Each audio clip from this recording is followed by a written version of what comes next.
Hello and welcome to this video. My name is Barry Beckham. I'm not entirely sure what I'm going to call this video yet, but I do have a heading written down just in front of me. And I've written Canon R5, 45 megapixels of glorious dynamic range. YouTube is one of my main sources of entertainment these days, and I do like to view photographic videos. I always like to see how other people work, and I like to see if I can pick up ideas that maybe I've missed. But one thing that turns me off is those comparison videos that we seem to see quite a number of. Titles like, "Let's compare this camera with that camera," or "Does the 200mm f4 lens match up to the 2.8 version?" or vice versa. What's best, 4/3 cameras or full frame? I suppose one of the reasons they're not a big thing for me is that I'm a natural-born skeptic for starters. But quite often, whatever differences anyone notices, any slight deficiency in our technique is enough to negate any perceived gains or losses.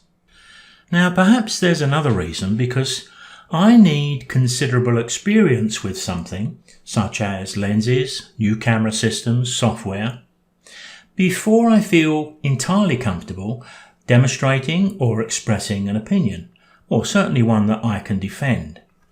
Now, I know that's fairly rare these days, but then I'm old-fashioned with stuff like this. You could say I'm a slow learner. I don't have any problem with that label, to be honest. I suppose the point I'm clumsily trying to make here is what I'm about to say is just my own personal viewpoint. With my previous camera, a Canon 1DS Mark III with 20 megapixels in the sensor, I generally exposed many of my images to the right, because in the 14 years of using that camera, I found it gave me the best quality results to do that. Particularly with my landscapes, I tried to ensure that I exposed more for the shadows than the highlights, but without allowing the highlights to become so overexposed that some areas had no detail at all. With an exposure to the right, the manipulation of that image will be from light tones towards dark tones. From an image manipulation point of view, moving from light tones to dark is a lot more favourable, and we don't have to go the other way, dark to light, where sometimes when we raise tones from dark, underexposed areas, the quality starts to be lost.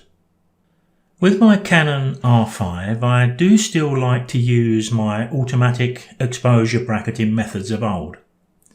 But I've also noticed a difference when retrieving detail from darker areas of the image. I didn't at first, but I think after a few thousand images had been shot and manipulated through Adobe Camera Raw, I feel a bit more confident to express my opinion that the R5 is much better with shadow detail than my previous Canon camera. Now, that's not entirely surprising, is it? I had my previous one for 14 years, and that's a long time in the digital world. Perhaps the reason for it is the 45 megapixels that we can capture with the R5. Perhaps it's in the firmware in the camera, or a technical design of the sensor. Maybe it's even something to do with improvements in Photoshop and Lightroom's ability to cope with shadow areas better. Perhaps it's a combination of all of them. Now, the image that I've just put up on the screen is the image which made me first sit up and take more notice and pay attention to the dynamic range of the Canon R5. Now, I didn't make a wonderful job of capturing this particular image, I'm embarrassed to say. It was at the end of a long day, it was raining, but that's not really any excuse. Rather than set automatic exposure bracketing, I just used the camera at the settings I currently had and just fired off a few shots. When I saw this image but realised I should have done a better job at the taking stage, I still pursued a manipulation of it, and that was when I became quite surprised at how effective it was to raise the detail from the shadows and create a good image despite the fact that I didn't have everything perfect at the time.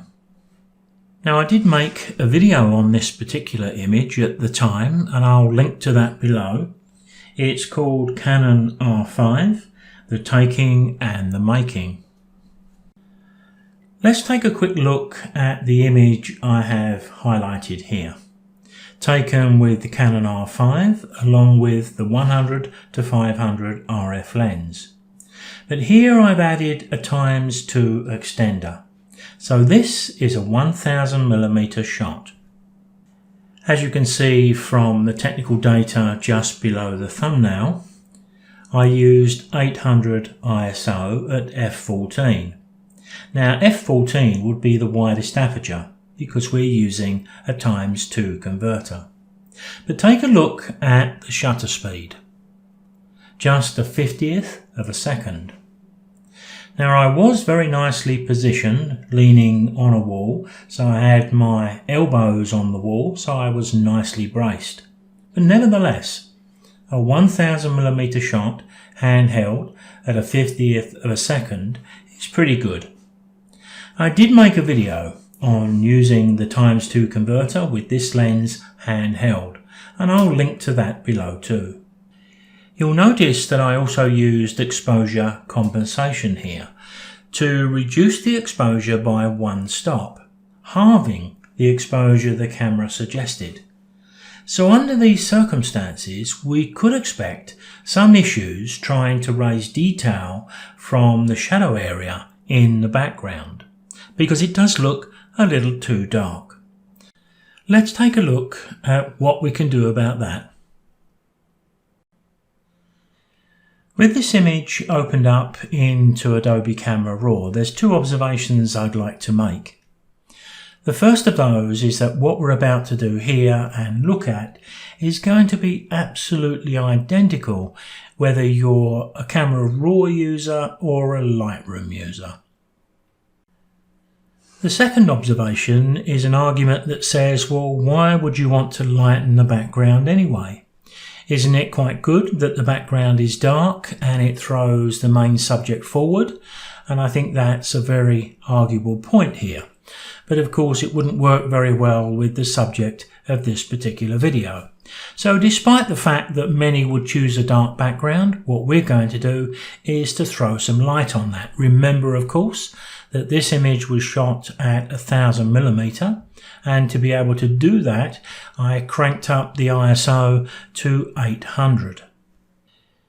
Now, dealing with the background in an image like this, I would consider that to be a strategic change, so I would do all of the global changes first, those that affect the entire image. And sometimes I'm not opposed to just clicking the auto button, because quite often it does a very good job. Here I think it's lightening the image far too much, but I'll stay with all of the changes that it's put into the image, but I'll just drop that exposure down because I think the animal looks far more dynamic, something like that. Now what we're going to do with the background is we're going to use one of the new tools in Adobe Camera Raw. We're going to select the sky. Now, I know it's not a sky, and you know it's not a sky, but the software doesn't know that. Now, once it's done the job, I'm going to tick the little box to show the overlay, and we can see it's done a pretty good job.